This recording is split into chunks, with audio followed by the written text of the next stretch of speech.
Sir मी Jadhav Manoj Ramrao. Sir नमस्कार. Sir नमस्कार sir, तुम्ही हे मल्टीप्लायर वापरलं ना औषध? एक मिनिट. हे मल्टीप्लायर तुम्ही औषध वापरलंय, तर तुम्हाला हे मल्टीप्लायरची माहिती कोणी दिली? गतवर्षी म्हणजे 2023-24 मध्ये. हा सर.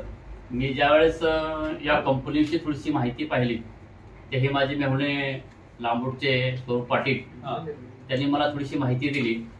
पण आता लांबूडचे बरेचसे या ठिकाणी शेतकरी आलेले आहेत आणि त्यांच्या बोलण्याकडे जास्त करून कोणी लक्ष देत नाही, खरं सांगायचं.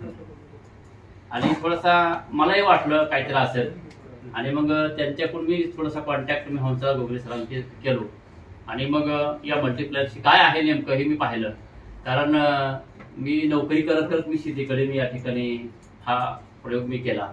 करत असताना मला थोडंसं असं आढळून आलं की गतवर्षी मी सोयाबीनला ज्यावेळेस मी हा मल्टीप्लायर मी यूज केला, माझ्या आतापर्यंतच्या कामामध्ये किंवा जे काही सोयाबीन मी केलेलं होतं त्यामध्ये मला 8 क्विंटलच्या वरी कधी मला माल मिळाला नव्हता. पण गतवर्षी ज्यावेळेस मी वापरलं त्यावेळेस मला 80 किलोचे 18 कट्टे माझ्याकडे माल निघाला एका बॅगसाठी.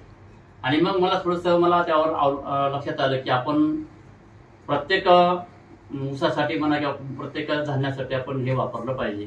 माझ्या जवळपास 14 एकर शेतीमध्ये मी आज पूर्ण, आता माझ्याकडे 7 एकर ऊस आहे, नवीन लावण आहे 8005. आज माझ्या 7 महिन्याच्या कालावधीमध्ये मी काला जाऊन आलो, आमच्या महिन्याला सांगितलं की 20 काड्यावर ऊस आहे. जबरदस्त. 8005 एकरी मी 10 किलो हे मल्टीप्लाय मी वापरतोय. आणि त्यासोबत माझ्याकडे आउटक्लिअर आहे, नारायणास्त्र आहे, स्प्रे प्लस आहे.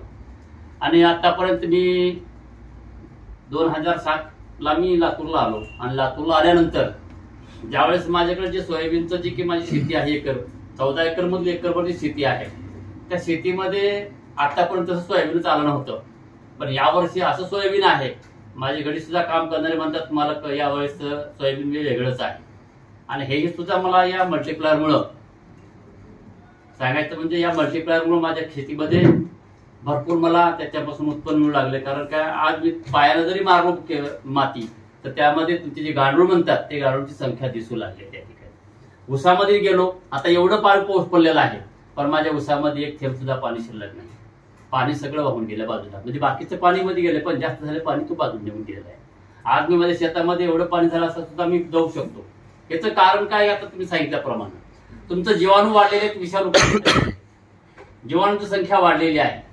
आणि मग माझ्या सर्व शेतकरी मित्रांना मी असं सांगू इच्छितो की आपण आपली शेती वाचवत असेल, आपला देश वाचवत असेल, कारण शेतकऱ्याशिवाय बाकी काहीच नाही. कारण अन्नधान्य आपण शेतीवर आपण अवलंबून आहे. पैसे खाऊ शकत नाही, तुम्ही नोकऱ्या करता भरपूर काही इन्कम करू शकतात, पण शेतीमधलं जे काही उत्पन्न आहे आणि येणारं जे काही उत्पन्न आहे ते तुमचं जैविक आहे, विशेष आहे. आणि बाकीचं आपल्या बाजारामध्ये आपण जे काही धान्य आपण घेतो सगळं ते रासायनिक आहे, लक्षात घ्या.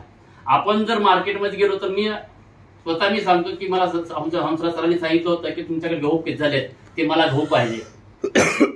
माझ्याकडे एक किलो सुद्धा शिल्लक राहत नाही माझ्या गावामध्ये पुरवठा करायला. मग ज्वारी असेल, गहू असेल, मी स्वतः मल्टीप्लायरचा वापर करतो.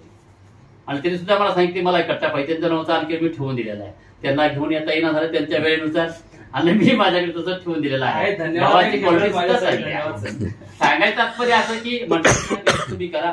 आणि मला सांगा, तुम्ही जे गहू वापरलात किंवा तुमच्या गव्हाची मागणी अशी झाली, तुम्हाला रेट का भेटला लोकांपेक्षा? गव्हाचं 500 रुपये जास्ती मिळाला, त्यांना 3000 नंतर मला 3500 रेट मिळाला. आणि चव कसा आहे, टेस्ट कसा आहे? चव तर विचारूच नका. गावामध्ये मागणी मला आम्हाला पाहिजे म्हणून संपलेला आहे. पुढच्या वर्षी तुम्ही पेरा, आम्ही तुमच्याकडून घेऊ. म्हणलं मी पेरण्यापेक्षा माझा एकट्याच राहणार नाही, तुम्ही मल्टीप्लायर वापरा. तुम्ही जे बाकीचे काही रासायनिक खतं जे वापरता ते न वापरता तुम्ही आता वापर करून बघा. आणि एकदा वापर करून पाहिल्यानंतर मग तुम्हाला कळेल की काय आहे आणि मग तुमच्या जमिनीची सुपीकता काय आहे. आणि वारंवार आपण हे रासायनिक खत वापरलं, आपल्या शेतीचे आपण काय होऊ लागले, नासाडी होऊ लागले. जर आपण जर हे 7 वर्ष जर वापरलं, कमीत कमी 7 वर्ष, तर पुन्हा तुम्हाला हे बाकीचे रासायनिक खतं तुम्हाला वापरायची गरज नाही. आणि वर्षाला मी 20 किलो मी कमी करू लागलो. यावर्षी मी 40% मी रासायनिक खत कमी केलेलं आहे. Thank you sir.